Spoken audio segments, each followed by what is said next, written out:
Hello guys, Rorschach here, and boy oh boy do I have something juicy for you. Okay, so I want to say thank you first off before I get into this controversy. Thank you to Milster, one of my subscribers and frequent commenters on this channel. Cheers Milster, thanks for sending me the link.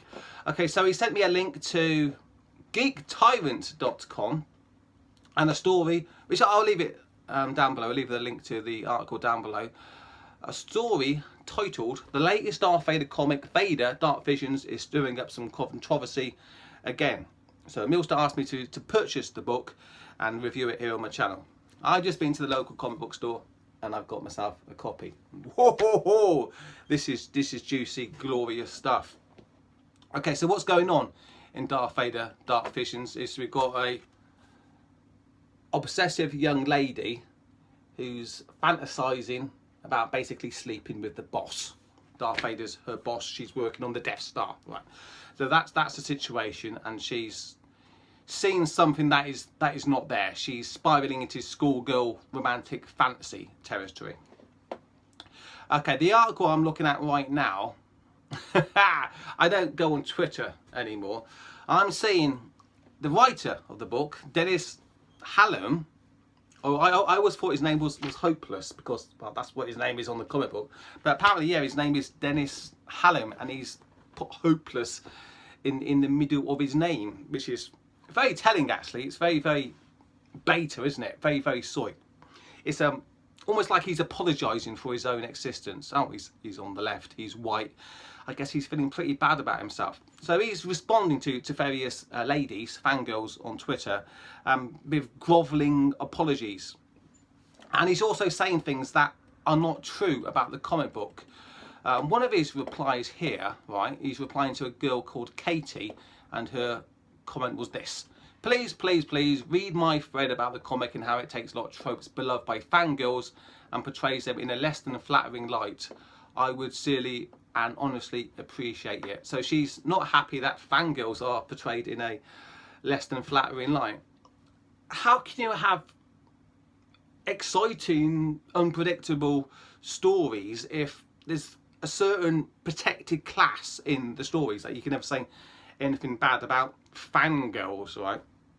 I'm sure you can say lots of things bad about fanboys. No one's really complaining about that. Look at what's that show called? The Big Bang Theory. The entire show is about mocking fanboys, really, isn't it? But apparently, if you do the same with fangirls, that's a bit of a problem. Okay, so the response from Dennis Hopeless Hallam on Twitter is thus: "I read it as you were writing it. Your perspective is extremely informative. Thank you for taking the time." He's basically grovelling and bowing.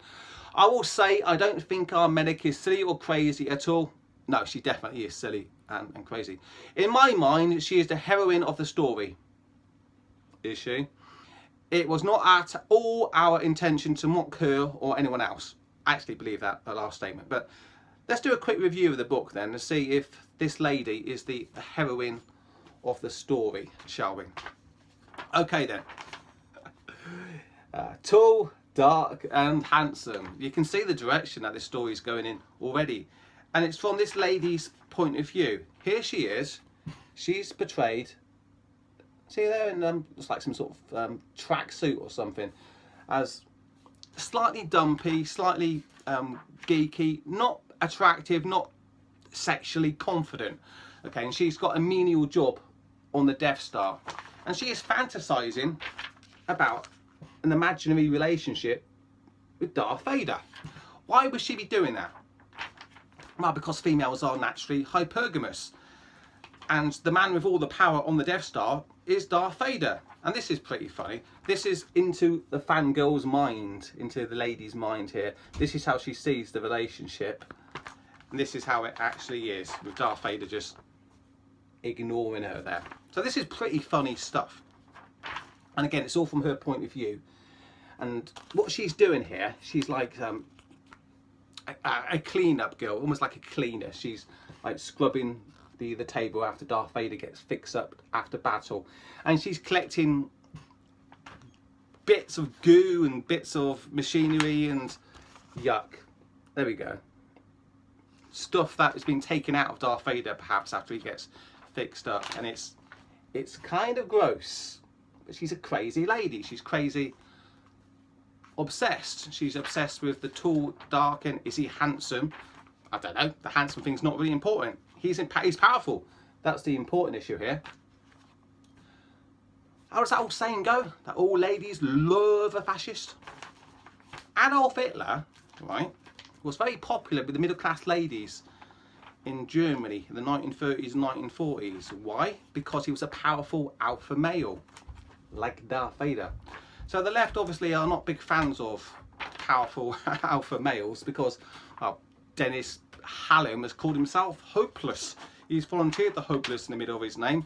He's certainly not tall, dark, handsome and powerful, is he? He's somewhat of a beta male himself. So is there anything heroic about the lady in this book like he's claiming on Twitter? No, it's pure fantasy. This is how she sees things. She sees herself as powerful when in reality she has no power at all. She's completely pathetic.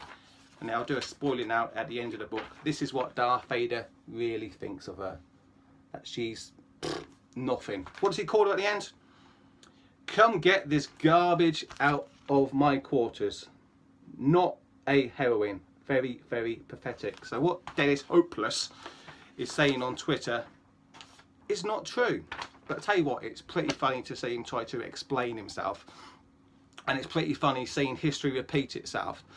Seeing the left eats their own. So Star Wars Vader Dark Visions, this is, it's issue number 3, but it's a one-shot really.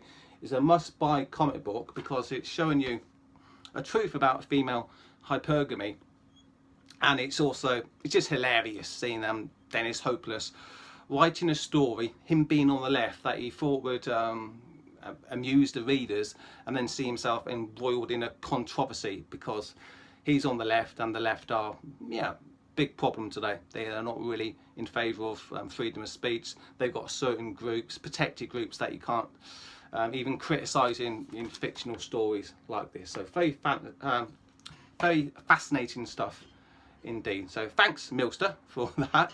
Really do appreciate you letting me know all about the controversy here. Again, I'll leave the link to the article down below. Got loads and loads of comic books to review this week. So if you give me a like on this video, I appreciate that very much indeed. Thanks for checking out the vid, and I'll be back as always later. See you guys.